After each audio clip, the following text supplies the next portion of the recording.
তোমাদের কিছু বাস্তব সত্য কথা বলি। বাংলাদেশের প্রেক্ষাপটে তোমাকে যদি এই বাংলাদেশে টিকে থাকতে হয়, তোমাকে ভাইয়া সবার থেকে এগিয়ে রাখতে হবে। আর তোমাকে এগিয়ে রাখতে হলে তুমি যে কোনো জায়গা থেকে, মানে যে কোনো সেক্টর থেকে, যে কোনো পথ থেকেই তুমি সবার থেকে এগিয়ে থাকতে পারো। তো যারা হচ্ছে পড়াশোনা করতেছো তাদের ফোকাস কোথায় দিতে হবে?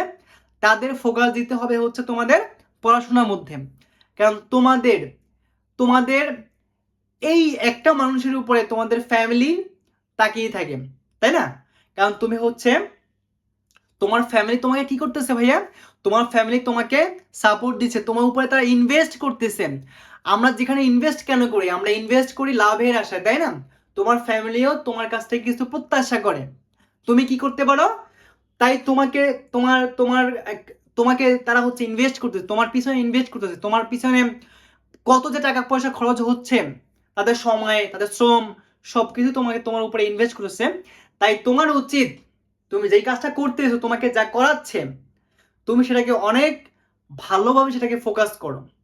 এবং পড়াশোনা করতে হলে তুমি পড়াশোনাটাকে ওইভাবেই করো যাতে তুমি তোমার ফ্যামিলি, তোমার বাবা মার স্বপ্ন পূরণ করতে পারো।